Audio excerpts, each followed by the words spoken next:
బట్టతలతో బాధపడుతున్నారా? ఆధునితనమైన పద్ధతిలో హెయిర్ ట్రాన్స్ప్లాంటేషన్ చేయబడును. Face clinic Hyderabad. Welcome to India's largest digital media network Suman TV. మనతో ఈరోజు ఇంటర్నేషనల్ లైఫ్ కోచ్ అలాగే face reading voice reading expert Jagadish Vichalam garu ఉన్నారు. ఆయనతో మాట్లాడదాం. నమస్కారం సార్. నమస్తే మేడం. సార్, ఇప్పుడు ఈ రోజుల్లో చాలామంది మనీ సంపాదిస్తున్నారు. దాన్ని అంతే విధంగా సేవ్ చేయాలి అని చెప్పేసి చాలా ప్లాన్స్ చేసుకుంటారు. అంటే శాలరీ వచ్చినప్పుడైనా లేదంటే బిజినెస్లో ఏదన్నా మంచి లాభాలు వచ్చినప్పుడైనా సరే ఇది ఇలా సేవ్ చేసుకోవాలని చెప్పేసి అంటారు. అంత ప్లాన్ వేసుకున్నప్పటికీ కూడా ఆ మనీని సేవ్ చేయలేక చాలా ఇబ్బందులు పడుతూ ఉంటారు. అంటే వాళ్ళు ఎక్కడ మిస్ అవుతున్నారు? సేవ్ చేయాలంటే ఎలాంటి ప్రికాషన్స్ మనం తీసుకోవాలి? ఎందుకు సేవ్ చేయలేకపోతున్నారు? సో చాలా మంచి ప్రశ్న. ఈరోజు మీరు చూస్తే సంపాదించడం ఈజీ, సేవ్ చేసేదే చాలా కష్టమైపోతా ఉంది. ఓకే, చాలా మంది సంపాదిస్తూ ఉన్నారు, కార్లు తీసుకుంటా ఉన్నారు, ఇల్లు కట్టుకుంటా ఉన్నారు. కానీ ఆ మనీ సేవింగ్స్ అని వచ్చేపాటికి వాళ్ళ శాలరీస్ 10 డేస్లో ఖాళీ అయిపోతూ ఉంది. సో దీనికి one of the main reason ఏమంటే మైండ్ సెట్. ఓకే, ఇప్పుడే కానీ మనీ అని వచ్చినప్పుడు ఇప్పుడు ఎవరన్నా బాధల్లో ఉండేవాళ్ళని చూడండి, వాళ్ళకిచ్చి డబ్బు నేను మోసపోయాను, వీళ్ళకిచ్చి డబ్బు మోసపోయాను అంటారు.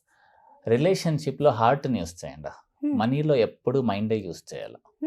ఫర్ ఎగ్జాంపుల్, మీ దగ్గర 1 lakh రూపీస్ ఉంది, ఎవరో ఒకరికి సహాయం అడుగుతారు. మేబీ మీ రిలేటివ్ కావచ్చు, మీ బ్రదర్ కావచ్చు, మీ ఫ్రెండ్ కావచ్చు. ఆ వ్యక్తికి ఒకవేళ ఆ వ్యక్తి తిరిగి ఇవ్వలేకపోతేనో నేను తట్టుకోగలనా, అలాంటి అమౌంట్ మాత్రమే ఇవ్వాలి. ఫర్ ఎగ్జాంపుల్, నేను 1 lakh ఉన్న నా దగ్గర, నేను 10,000 రూపీస్ నా ఫ్రెండ్కి ఇచ్చాను, కష్టము అని చెప్పి 10,000 మాత్రమే. ఒకవేళ అతను నాకు ఇవ్వలేకపోతే నా దగ్గర ఇంకా 90,000 బాకీ ఉంది, సేవ్ అయింది. నా దగ్గర ఉండే 1 lakh అతనికి ఇచ్చేస్తుంది, అతను ఇవ్వలేకపోతే మోసం చేస్తే నేను రోడ్డు పాలైపోతా.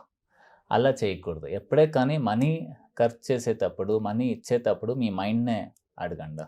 ఎందుకంటే చాలామంది జాబే ఉండలేదు, నా ఫ్రెండ్షిప్ అనేసి వాళ్ళకు ఒక 50,000 ఇస్తారు. ఫస్ట్ మనం ఆలోచించాల్సిండేదే అతను నాకు ఎలా తిరిగి ఇవ్వగలడు.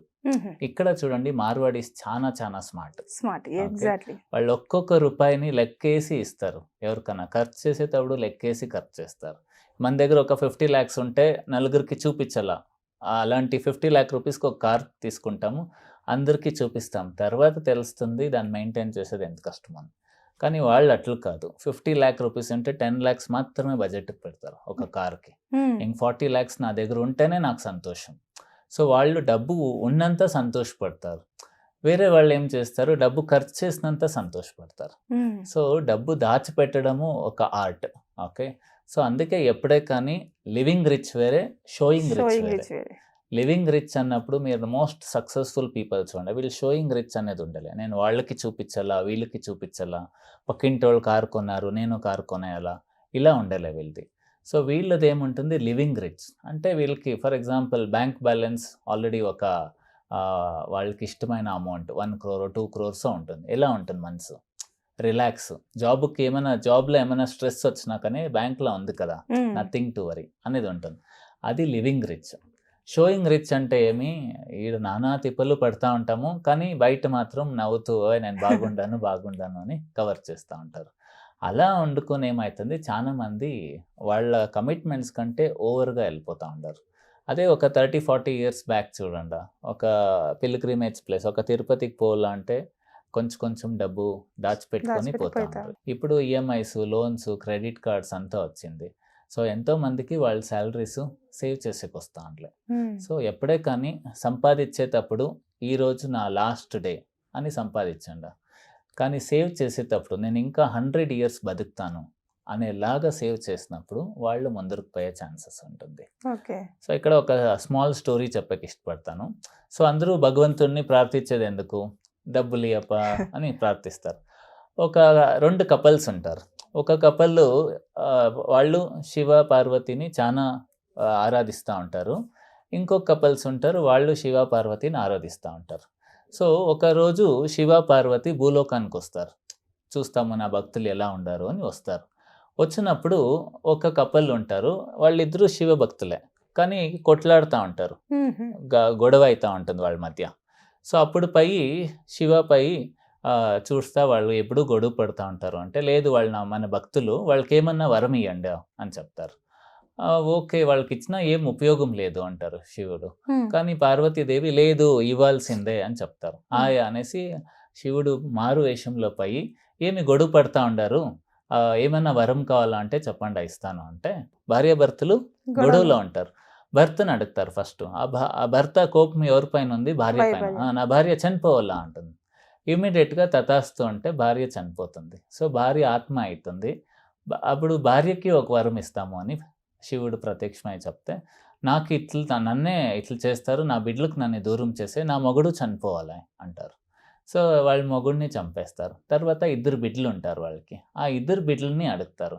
వాళ్ళు మళ్ళీ అడుగుతారు, మా అమ్మ నాన్న మాకు వాపస్ కావాలి, బతికి రావాలి వాళ్ళు అని చెప్తారు. ఓకే అని చెప్తారు. తర్వాత మళ్ళీ బతికారు కదా, మళ్ళీ ఏం చేస్తారు, మళ్ళీ కొట్లాడక శివుడు చేస్తారు. అప్పుడు శివుడు చెప్తారు, 1 కాదు 3 వరాలు ఇస్తున్నాయి, ఏమన్నా ఉపయోగమైనా లేదు, ఇంకొకరిని చూపిస్తాను రా అని పోతారు.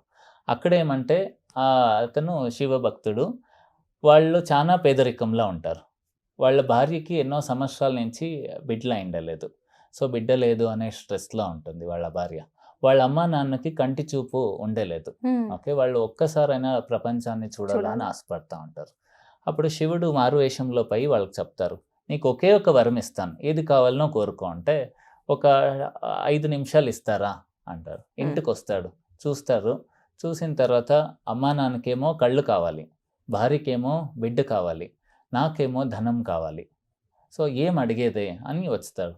వచ్చినప్పుడు ఒకే వరమేనా అని, అవును ఒకే ఒక వరము, ఏది కావాలనో కోరుకో అన్నప్పుడు అప్పుడు చెప్తాడు, నా బిడ్డని మా అమ్మ నాన్న బంగారు తొట్లలో వాళ్ళ కళ్ళతో చూడాలి అని అడుగుతారు. తథాస్తు అంటారు. అప్పుడేమాయా 3 వచ్చేసాయి. ఒకే అవకాశం వచ్చింది కానీ 3 సర్చ్ చేసుకున్నారు. అడిగే విధానం. సో అప్పుడు చెప్తారు శివుడు, చూడు వాళ్ళకి 3 వరాలు ఇస్తే వాళ్ళు ఏం చేస్తారు, ఇతను ఒకే ఒక వరము 3కి హెల్ప్ అయ్యా. అమ్మా నాన్న చూడాలి అంటే కళ్ళు వచ్చాయి, బంగారు తొట్లు అంటే ఆల్రెడీ రిచ్, తర్వాత బిడ్డ అంటే ఆల్రెడీ భార్యకి వాళ్ళకి బిడ్డ పుట్టాయి. సో 3 ఆయా. సో ఇలా ఉన్నప్పుడు సక్సెస్ వచ్చేదే అంటారు. ఇలాగే మన జీవితంలో యూనివర్స్ ఎన్నో అవకాశాలు ఇస్తుంది మనకి, కానీ ఆ అవకాశాలని మనము వేస్ట్ చేసుకునేస్తాం. వేస్ట్ చేసుకున్నప్పుడు ఏమవుతుంది, మనకి అనుకునేది సాధించేకయ్యలేదు. సో దీన్నే survival mind set, growth mind set అంటాం. సర్వైవల్ మైండ్ సెట్ బతికేదని మాత్రమే ఆలోచిస్తాం. గ్రోత్ మైండ్ సెట్ ఎలా అంటే మనం ఆలోచించే విధానం వేరే ఉండాలి. ఓకే, సో డబ్బు సేవ్ చేసేదే ఫస్ట్ థింగ్ ఏమంటే, ఎప్పుడే కానీ సంపాదించేటప్పుడు ఒక ఇన్కమ్కే కనెక్ట్ కావద్దండి, అయినంత 2 to 3 సోర్సెస్ ఆఫ్ ఇన్కమ్ ఉండాలి. ఎలా అంటే ఇప్పుడు ఉండే సిచ్యువేషన్లో 1 ఇన్కమ్లో హ్యాపీగా లైఫ్ లీడ్ చేయడం చాలా చాలా కష్టం. సెకండ్ థింగ్ ఏమంటే, డబ్బు ఖర్చు చేసేటప్పుడు, డబ్బు ఉపయోగించేటప్పుడు డబ్బు పైన ఎప్పుడు నెగిటివ్గా అయ్యో నాకు లేదే అని వేరే వాళ్ళకి కంపేర్ చేసుకునే పోదండి. ఎందుకు అంటే ఇప్పుడు వరమహాలక్ష్మి పండుగ చేస్తాం అందరూ. వరమహాలక్ష్మి పండుగ చేసేటప్పుడు చాలామంది జస్ట్ అది పండుగని నలుగురికి చూపించాలా అనుకుని చేస్తారు. కానీ ఆ పండుగ ఏమంటే, మన దగ్గర ఏముంది ధనం, దానికి గ్రాటిట్యూడ్ చూపించడం. ఆ గ్రాటిట్యూడ్ తప్ప అన్నీ చేసేస్తారు. సో అక్కడ ఏమవుతుంది, పండుగ హడావిడి, నెక్స్ట్ డే అప్ప సాలప్ప పండుగ అనుకునేస్తారు. కానీ ఆ రోజంతా ఏం చేయాల్సిండేదే గ్రాటిట్యూడ్ చూపించాల. మన దగ్గర ఏముంది దానికి గ్రాటిట్యూడ్ చూపించాల. సో ఎవరు గ్రాటిఫికేషన్తో పండుగలు చేసుకుంటారు వీళ్ళకి వృద్ధి ఉంటుంది, ఎవ్రీ ఇయర్ గ్రో అవుతూ ఉంటారు. కానీ ప్రయత్నం ఉండాలి. ఇంకొంతమంది జస్ట్ వాళ్ళకి చూపించేసి, చుట్టాలు వచ్చారు వాళ్ళకి బాగా చూపిస్తుంది అంతే, వాళ్ళకి ఉండలేదు. సో అందుకే ఎప్పుడు అంటే ఫ్యూచర్ని ఆలోచించుకొని ఖర్చు పెట్టాలి. సంపాదించేటప్పుడు ఇదే నా లాస్ట్ డే, నా బెస్ట్ నేను ఇచ్చేస్తాం అని ట్రై చేసినప్పుడు ఏమవుతుంది, ఖచ్చితంగా వాళ్ళకి సక్సెస్ అనేది వస్తుంది. ఓకే, అంటే ఒక ప్లానింగ్ అనేది ప్లానింగ్ అనేది చాలా చాలా ఇంపార్టెంట్. ఎందుకంటే నా బడ్జెట్ 10,000 ఉంటే 10,000లో జీవించేకి వస్తే మాత్రమే 1 lakh చేయగలరు. సో నాకు 1 lakh వచ్చాక ఏమో చేస్తాను అంటే అయ్యలేదు. ఎలా అంటే కౌన్ బనేగా కరోర్పతి అనే ప్రోగ్రాంలో ఒక వ్యక్తి 2 crores అర్న్ చేస్తారు. అర్న్ చేశాక 1 year తర్వాత జాబ్ అంతా వదిలేసి ఆ 2 crores పోగొట్టుకోండారు. ఎంతో మంది అలా సడన్ గా వచ్చిన అమౌంట్ ఏం చేయాలో తెలియకుండా ఒకేసారి అమౌంట్ రావడం కూడా జస్ట్ అందరికి చూపించాలంతే, నేను గెలిచిపోయిండాను. అడిగిన వాళ్ళకంతా ఇన్వెస్ట్మెంట్, అడిగిన వాళ్ళకంతా అప్పు, అడిగిన వాళ్ళకంతా సహాయము. కొన్నాకి ఇతనే రోడ్డు పాలైపోయా. సో అలా చేయకూడదు. యాపద్దు అంటే మనం దేనికైనా రెడీగా ఉన్నప్పుడు అన్నీ దొరుకుతాయి. ఓకే, ఆ ప్రిపరేషన్ అనేది చాలా చాలా ఇంపార్టెంట్. అలా ప్లానింగ్ అనేది చాలా important. Future always gross on planning. ఒకవేళ మనం ప్లానింగ్ చేయకపోతే తెలుసో తెలియకో ఫెయిల్యూర్కి ప్లానింగ్ అవుతా ఉంది. సో సక్సెస్కి ప్లానింగ్ చేస్తారా, ఫెయిల్యూర్కి ప్లానింగ్ చేస్తారా అనేది చాలా ఇంపార్టెంట్. ఖర్చు చేసేటప్పుడును అంతే. ఫస్ట్ డే శాలరీ వచ్చిన 1 or 2 days చాలా ఎక్సైట్మెంట్లో ఉంటారు.